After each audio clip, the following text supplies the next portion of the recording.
آخذنامه کردان به تاریخ دوران اتفاق.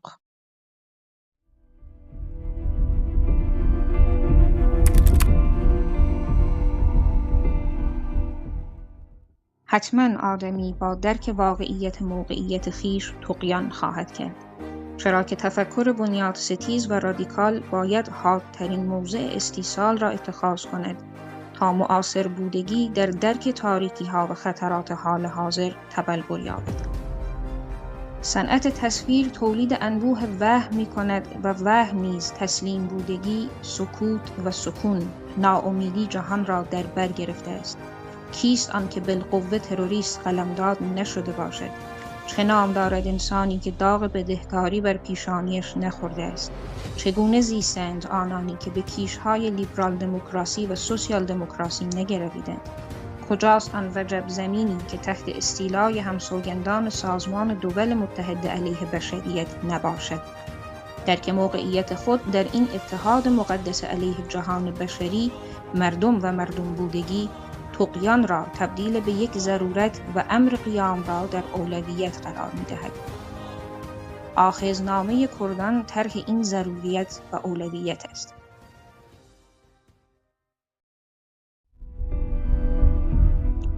عصر امپراتوران استعماری دریانورد، کمپانی‌های دولتساز. دریا بی اندازه بیگناه و فروتن و نیکدل و نوازش خواه می نماید و این نرمخویی دریا را خطرناکترین و نیرومندترین عنصرها می سازد و انسان در برابر این نیرو و حیله جز قطع چوبی چیزی ندارد و چون بر آن می نشیند تنها به دلیری و کاردانی و حیله‌گری خود پشتگرم است. کشتی ستایش انگیزترین نشانه دلیری و فهم انسان است. هگل. روبرو شدن با تمدن‌های مختلف و خیل جمعیتیشان به سان مواجهه با دریا خطرناک بود و ابزار اروپاییان محدود. لذا امپراتوران استعمارگر دریانورد شیوه‌های سلطه را پیچیده و بومینما کردند و آهنگ آن را آهسته برگزیدند و به حکم کاردانی و حیله‌گری کشتی اقتصادی، سیاسی و اجتماعی نهادی انقیاد خویش را به پیش راندند. اقیانوس پیمایی و آشنایی با حوزه تمدن‌های دیگر عامل اصلی شتاب فزاینده این تحولات عظیم و دستاوردهای کمپانی‌های دولتساز و چپاولگر اروپایی در همه حوزه‌های اقتصاد، دین، فرهنگ، سیاست و علم در سده‌های آتی شد.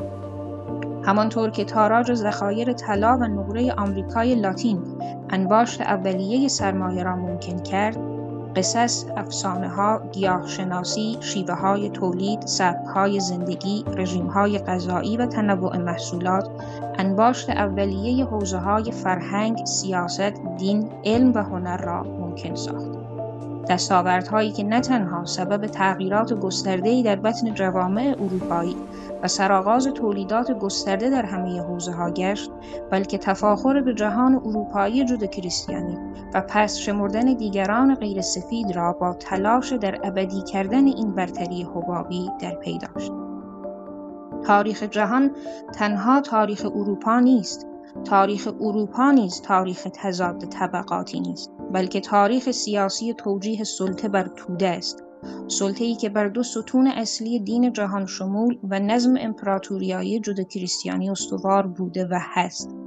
تضاد در جنگ متبلور می شود و جنگ یگان حکم نهایی است، حالانکه جنگ‌های در گرفته در اروپا محصول تضاد بین حاکمان بوده است و توده رعیت دهقان سربازان اجیری این جنگ‌ها، توده عظیم جمعیتی منقادی که در اروپای 1000 سال تحت روایت یهودی مسیحی و حاکمیت کلیسا منارش و اشراف زمیندار بوده است. توده‌ای که بعدها در قالب بی همه چیزان شهری سیاهی لشکران خیابانی انقلابات لیبرالی برای بورژواها شده. تا مقطع ستایش مارکس و انگلس از انقلابیون بورژوا و انقلابات بورژوازی، هیچ مردم قصدمند و انسان با اراده آزادی وجود ندارد که خود تضادی را موجب گشته و با جنگ در پی این تضاد آفریننده جهانی دیگرگونه باشد. انقلاب فرانسه نه با مردمانی به ظهور رسیده، بلکه با آتش توپخانه ناپلئون و در پی لشکرکشی‌های او نظم و مناسبات فئودالی را از هم گسیخت.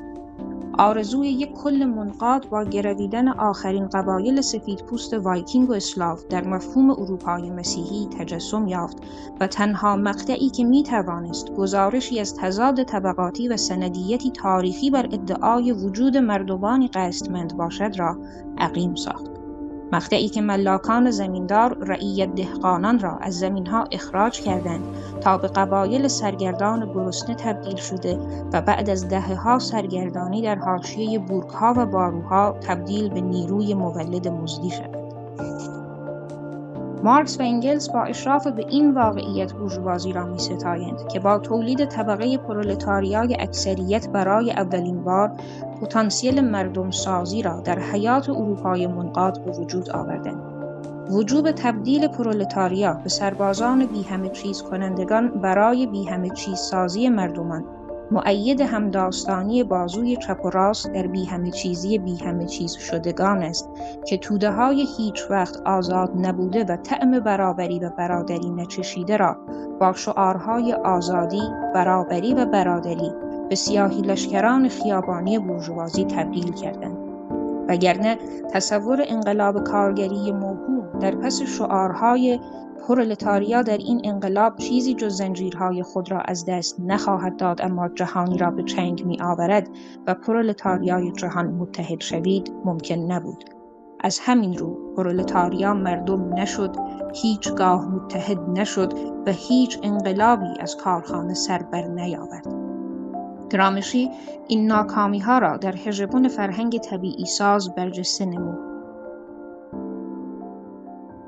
از این روست که بشر منقاد جودوکریستیانی دارای اخلاقیات منحت و برده‌ساز یهودی مسیحی زیر دست بودگی، ظلم و بندگی را چونان بلایای طبیعی زلزله، سیل و بیماری طبیعی می‌داند.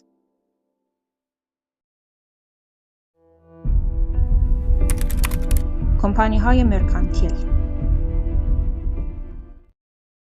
سوداگران اقیانوس‌نورد اروپایی به زودی دریافتند که مسیر توسعه و ماندگاری از رهیافت داد و ستد صرف نمی‌گذرد، بلکه باید رابطه فروشنده و خریدار را به ارباب و برده تغییر داد. صرف تکیه به بازار اروپا امکان توسعه را محدود می‌ساخت، لذا نیاز به بازارهای جدید به خوبی درک شد و این تحقق نمی‌یافت الا به 3 عامل: 1. روایت سرساز دین، 2. شهرسازی، 3. کالاهای اعتیادآور: شکر، تنباکو، قهوه، چای و تریاک. نقش ممتاز هندوستان در تأمین این 3 عامل انکارناشدنی است. وجود ادیان و مذاهب عدیده و مختلف، فرهنگ عرفان، ذوق و ریاضت‌کشی و گنجینه عظیم و متنوع زبانی وابسته به این فرهنگ، جمعیت فراوان نیروهای مولد بیچیز با امکان بسیج و کوچاندن و همچنین وجود محصولاتی مانند ادویه، چای، تریاک و پارچه‌های ارزان قیمت عامل این ممتازیت بود. کشور غیر قابل تسخیر نظامی کردان و جهان اختیار و آزاد کردی در اواسط قرن 18 مولد هجوم کالایی و هک سیستمیک واقع شد و همزمان با ورود تنباکو، چای، شکر، قهوه و تریاک، بارگاه‌های گورانی دانایان کرد نیز به تدریج به خانقاه و تکایای فرق عرفانی و آیین کردان به صوفیگری و درویشی تبدیل شد. روایت فتح کشور کردان توسط سپاه مسلمانان و اعراب در اوایل دوران اسلامی داستانی مجهول و پرداخته دستگاه جودوکریستیانی است، زیرا که ورود هر دین و استیلای آن بر جامعه تنها از طریق شریعت، مناسک و مراسم امکان پذیر است.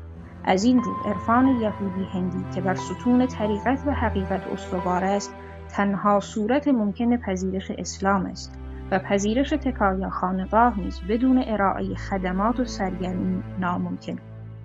لذا نخستین بهره‌کشی صورت الهی یافت تا خیل پیروان این فرق نیروی بالقوه مراحل بعدی در تغییر فرم سیستمیک شوند. دستگاه خانقاهی تکیه‌ای شرایط تجمیع جمعیت و تغییر بنیادی مناسبات اجتماعی و تولیدی را مهیای مراحل بعدی گرداند.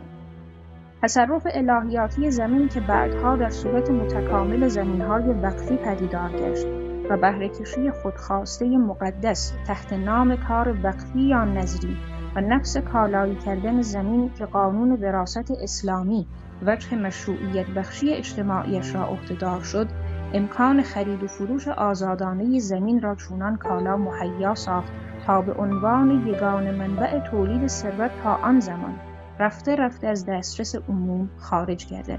در همین دوران چیزی به نام قباله پا به عرصه وجود گذاشت. پس از آنکه تحولات بنیادین ابتدایی به وسیله تکیه خانقاه که ظاهراً در تعارض با یکدیگر بودند صورت گرفت، اجرای مرحله بعدی که بر ساختن ایلات، ملاکین، دوله‌ها، پاشاها و امثالهم توأم با ساخت شهرها بود ضرورت یافت.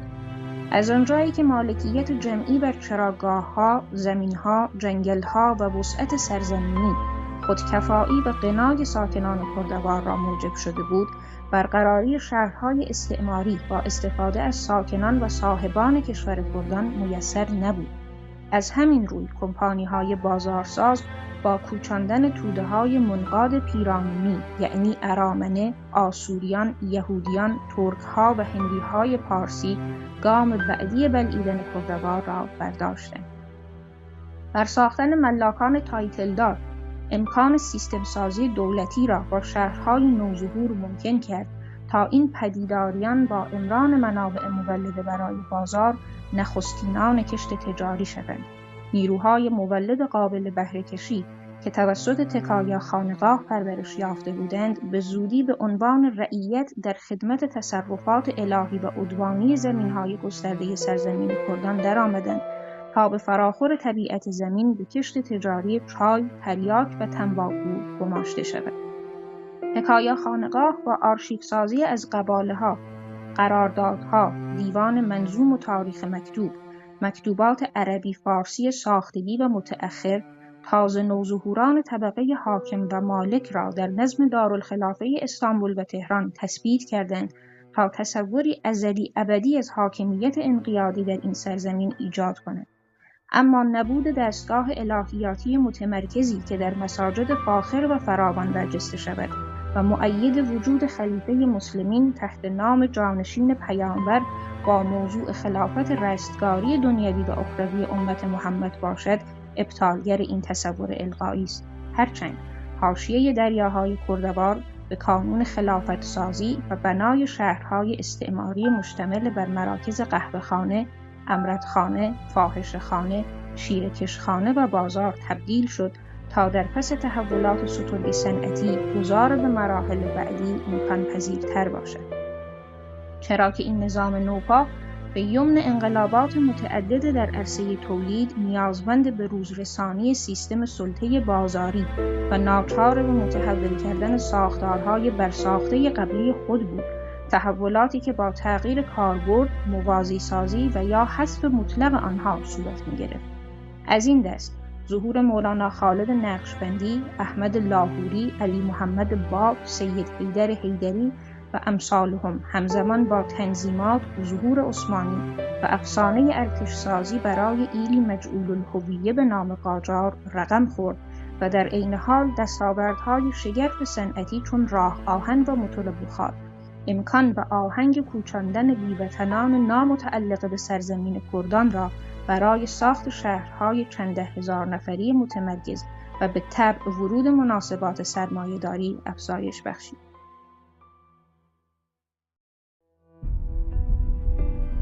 عصر امپریالیسم. ضرورت ایجاد بازار جهانی و بسط مناسبات سرمایه‌داری برای گریز از بحران انباشت و اضافه تولید به معنای خلق تقاضای مؤثر با ایجاد دائمی شرایط انباشت بدیهی در خارج غیر سرمایه‌داری بود. به زبان ساده باید تمام مناسبات تولید و زندگی اجتماعی پیش از سرمایه‌داری را در مابقی جهان غیر سرمایه‌داری در هم کوبید. حال به وضوح میتوان دریافت که ساختار قدیمی بازار متشکل از شبکه مالکین منابع مولده بازار، نظم غلامساز صوفی درویشی و مدیریت دارالخلافه‌ای جودوکریستیانی در اثر جبر شرایط عمیقاً تحول یافته در عرصه تولید و تکنولوژی و نیاز مبرم به تمرکز شدید ضمن برنامه‌های یک دست ساز و ساده ساز ایجاد شد. تحولات شعبه ساز کورپوریشنی نیازمند فرموله شدن در بومینمایی تقاضای تحول بود لذا نمایش مضحک مشروطه خواهی و حاکمیت قانون در برابر استبداد در بورژوازی ملی ترقیخواه با پیکره منورالفکرین بخشی از طبقه نوظهور و برساخته روحانیت و عده‌ای از دوله‌ها، سلطنه‌ها و پاشاها رقم خورد. فهم این مطلب برای کردان مستلزم انقطاع از وضعیت موجود و توجه به این امر است که مهمترین معضل مانیفست‌های مردمساز رساندن مردم به نقطه جوشی است که دست از تعلقات سکناساز خود برداشته و پای در وادی خیزش بگذارند. به زبان ساده، عدم قیام علیه اقلیت سلطه‌گر و اجنبی محصول هژمونی جهان تصویر در ایجاد تصورات موهوم و غیر واقعی از تعلقات اقتصادی، عاطفی و اجتماعی است. تا جایی که بی همه چیزانی که با مشقت فراوان موقعیتی اجتماعی و درآمدی یافته‌اند با هیچ مشوقی حاضر به از دست دادن یا در خطر انداختن آن برای هیچ آرمانی نخواهند شد، چرا که سعادت خواهی به تنهایی توان بسیج توده را در قصدمندسازی برای تقابل با حاکمیت ندارد، بلکه چنین چرخشی نیازمند ابزارهای مادی گوناگون جهت قرار دادن توده در این مسیر است. حال باید پرسید برای وادار کردن خیل فراوان مردمان تعلقی به دست برداشتن از تعلقات، داشته‌ها و مناسبات کدام ابزار و مناسبات پیچیده به خدمت گرفته شد تا از مردمی آزاد و مالک توده‌ای بی همه چیز از اصل افتاده و ماهیت تغییر داده بسازد. تئوری دولت ملت ساز شامل سنت‌های ابداعی جدید کارمندان نظام سلطه مانند ناسیونالیسم با محوریت زبان و دین، تاریخ برای ایجاد شناسنامه متداوم دولتی، ایده‌های انقلابی توده بی همه چیز ساز و در این حال محصولات صنایع نظامی، حمل و نقل و لوجستیکی برای انقلاب سازی با ایجاد جبهه علیه سر تاجدار مستبد است. به همین دلیل امپراتوری‌های دریانورد و کمپانی‌های عظیم که خود در هیچ برهه‌ای از تاریخ دولت ملت نبوده‌اند، با دو روایت ناسیونالیسم زبانی و سوسیالیسم کمونیسم به بازارهای امپراتوری نمای غیر سرمایه‌داری حمله ور شدند و با ایجاد مؤسسات دولت ملتی در انقلاب دائمی بی همه چیز سازی تحولات بعدی را رقم زدند.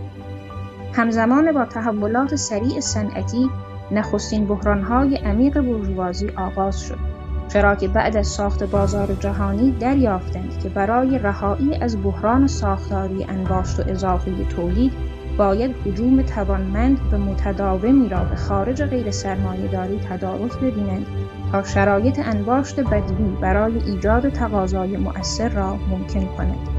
همیشگی کردن شرایط انباشت بدوی یعنی بی همه چیز سازی دائمی مردمان سرزمین‌های غیر سرمایه‌داری نیازمند برقراری شبکه منسجم اداری، سیاسی، نظامی و اقتصادی بود تا تحول عمیق ساختاری اجتماعی را ممکن سازد.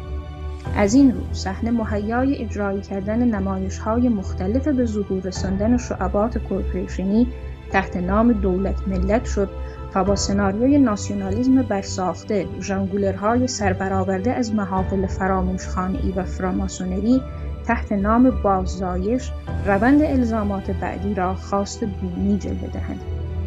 درک این موضوع زمانی ممکن است که دلایل سیاسی اقتصادی تحول خواهی تحت نام حکومت قانون طرح و با روند قضایای رقم خورده در ترازوی عقل نهاده شود.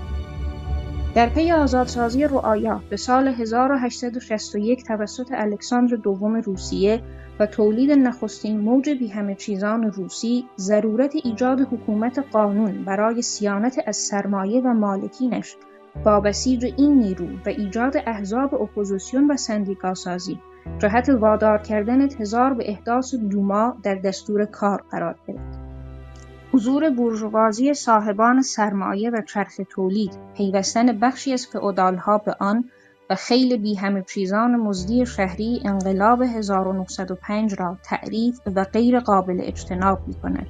حال باید پرسید در پردوار اشغالی توسط کورپوریشن یهودی مسیحی ایرانی ضرورت صیانت از مالکیت و سرمایه کدامین بورژوازی صاحب سرمایه و چرخ تولید با بسیج کدامین خیل بی همه چیزان مستخدم در کارخانه و تهیدستان شهری مشروطه را علیه قاجاریه برساخته بیریشه بی‌قدرت توجیه می‌کند، الا نمایش مضحک کپی برداری شده از تحولات روسیه. اکنون که واقعیت به یاری عقل رخ می‌نماید، انگیزه سکوت تاریخ‌دانان، روشنفکر نمایان، شرق شناسان و نویسندگانی که گزارشگران حرفه‌ای مراسم شب زفاف دیاکو، کوروش و غیره هستند، در مورد چگونگی بازارسازی این تحول سترگ و بنیادینه در قرون اخیر و بایکوت شدید هر گونه پرسشی از این دست آشکار می‌شود.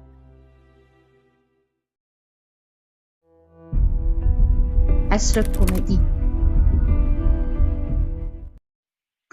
ایرانیت، عراقیت، ترکیت و سوریت، این انتزاعهای مفهومی در سیر تحول خود به تعین یافتگی و کل انضمامی از مسیر انسان متکثر در تعینات به شهربندی، مؤسسات، قانون و دولت عبور می‌کند تا در کل انضمامی کشور تجسم یابد. این تجسم یافتگی با انحصار مطلق مبادله و پول تداوم می‌یابد. بنابراین چگونگی تن در دادن به تسلیم بودگی در نظر این ایدئولوژی‌های برابرساز در رعیتی و انقیاد تفاوتی نخواهد داشت، خواه با ارعاب و کشتار، خواه با رضایت یا اکراه و دشنام. درک کل انضمامی کشور از اجتماع سازی با مبادله و تنها عامل پیوند انسان‌های این اجتماع که پول باشد میسر می‌گردد. پندار عمومی برابری در رعیتی و فرمانبرداری است. از این رو اصل بقای نظام سلطه استفاده از ایادیش جهت ایجاد توهم سروری در عین بندگی و در همان حال میل به اعتلاء درجه بندگی برای رسیدن به آن سروری موهوم است. لذا با قرار دادن دو سنگر اصالتاً بنده رو در روی هم در قالب مبارزات ساختگی پرهزینه سنگر پایین دست و یا ترحمات، صدقات و حتی سرکوب توسط سنگر بالادست تداوم خود را تضمین می‌کند. مهار کلهای انتزاعی ملت‌های ایران، ترکیه، عراق و سوریه و جزءهای موهوم برتر قومی فارس، ترک و عرب در رعیتی مطلق ممکن نمی‌شود الا با قیاس خود برتر موهوم با کل کرد قومیت شده‌ای که در تلاش برای رسیدن به جایگاه رعیتی تام ایشان در تلاشی مضاعف با هزینه بسیار گران است. کلهای رعیت که خود محصول نظام سلطه اند، احساس رضایت خود را در رعیتی تام از تلاش پرهزینه کرد قومی شده برای کسب امتیاز رعیتی برابر با ایشان می‌بیند. به این صورت اکثریت رام شده در بندگی در قیاس خود با اقلیت در وضعیت تعلیق قانونی و حیات برهنه تنی که متقبل پرداخت بهایی گزاف در تقلای نیل به برابری در رام شدگی و بندگی است، در انقیاد مهار می‌گردد. مفر گریزی که از هر سو اصل بقای نظام سلطه است، چرا که اقوام موهوم خود برتر پندار هیچگاه سروری واقعی را نخواهند شناخت و خیزش علیه سیستم را درک نخواهند کرد و این عدم ادراک در تلاش پرهزینه قوم قرار گرفته در وضعیت تعلیق قانونی برای رعیتی برابر ابدیت می‌یابد. بدون نقد وضعیت موجود، از منظر جهانی کل سرزمین کردان بخشی از جهان سوم نام گرفته است. از این روی در برابر مقام یک بنده اروپایی و آمریکایی احساس نابرابری می‌کند. اینگونه بشر تا ابدیت رعیت غربی در قیاس خود با نمونه مفلوک جهان سومی که تلاش می‌کند تا سطح عبودیت آنها خود را بر بکشد و علی‌رغم هزینه‌های بسیار سنگین قادر به این امر نیست، احساس برتری می‌کند و رضایت خود را از انجماد طبقاتیش با پرداخت صدقه ملوکانه دونیتی $2 جهت خرید بزی که زندگی یک آفریقایی را متحول می‌کند بروز می‌دهد. ابدیت یافتگی در عبودیت از ناتوانی انسان در رسمیت بخشی بیواسطه به خود و سپردن تمامی تحقق‌های حوزه امکان به دولت، یعنی مرگ فردیت و تعین یافتگی در انضمام جامعه مدنی به صورت شهربند ابزار که پیشتر تمامی ظرفیت‌های امکان تحقق خود را به دولت واگذار کرده است و شرط بقای خود را در توسل خود مفلوکانه استفاده ابزاری از دیگران می‌یابد، فرموله می‌شود. عصر آخذیان. انسان کرد در این دوران دریافت که مسیر بازپسگیری روح فاست از شیطان کوره راه انحراف است، چرا که فاست خود شیطان است. این دریافت از پی تلاش‌های مستمر در طغیان و نقد برا و بیرحمانه حاصل شد تا انسان کرد را به هژمونی اخلاقی و سیاسی آخرین قیام نائل گرداند. انسان کرد در متحمل شدن رنج‌های عظیم تاریخی در پی تداوم سلطه برای نابودی مطلق تنها ایماژ بدیل خود و محو کردن جهان کردی به عنوان یگان تمدن موجود شکل گرفته بر اساس آزادی و اختیار و سربری که تنها میراث مادی و معنوی بشر برای آزادی از تقید و بند سلطه است، اعتلا یافته و از اعماق زخم‌های خود به پا خاسته است و سلطه شکنی خود را مشروعیت قیام آخذ جهان شمول می‌داند. دشمن انسان کرد نه نظام بردهداری و فئودالی اروپا که قصد و توانی برای جهانی شدن نداشت، بلکه سلطه مالی مصرفی متاستاز یافته در تمام جهان است. لذا به حقارت تعقیب خواسته‌های جزئی و سخیف تعریف شده تندر نخواهد داد. انسان کرد تبلور روح تمامی مردمان گمنام شده و بینامانده جهان است که امپراتوری‌های بزرگ را در طول اعصار به زیر کشیدند. از این روست که از تنهایی این عارضه بشری زیست تحت یوغ سلطه انقیاد نمی هراسد و خود را در عمل سلطه ناپذیری به صورت کل بازنمایی می کند. خاطره اصیل سروری فردی در انسان کرد و ظهور بروز این سروری در یک کل غنی تمدنی وجه تمایز او از اروپاییانی است که در نیم راه مبارزه به توهمی از سروری فریفته شدند و از پای نشستند. از این روست که به اشتراک گذاری این خاطره اصیل انقلابیون جهانی قطع امید کرده از مکاتب فلسفه غربی را از دل تک تک متروپول‌های اردوگاهی به سوی سرزمین آزاد کردان روان خواهد کرد. انسان کرد نه مصلح است، نه قدیس، نه منجی آخر الزمان، بلکه تبلور وظیفه در رویارویی با جهان است تا در منتهای ناامیدی و غریق در شهوت مصرف و سرمست سرگرمی بودگی هنرمندانه اراده و عمل خود را در محقق کردن شکلی دیگر از زندگی و رستاخیز زیست سربرانه تاریخیش به کار گیرد. کرد بودگی تمامیت سروری، آزادی و اختیار است و در تقابل و تعارض با تمامیت سلطه انقیادگر. از این رو اضمحلال یکی در دیگری واقعیتی اجتناب ناپذیر و غیر قابل گریز است. لذا انسان کرد مجبور به برچیدن تمامیت کمپانی‌های ماسک دولتی، ملغا کردن تمامی انحصارات حوزه اقتصاد و قدرت، برکندن بنیادین مناسبات برده‌ساز اجتماعی سیاسی تحمیلی سلطه جهانی و نیروی محرکه تمامی جریاناتی است که خواستار برکندن مناسبات برده‌ساز سلطه جهانی انقیادگرند و یاور تمامی آزادیاران جهان است. آخذ سروری محور کردان علنا و آشکارا به دور از اعمال مخفی و زیرزمینی امکانهای انسانی را به شکوفایی در این مسیر شدن فرا می‌خواند.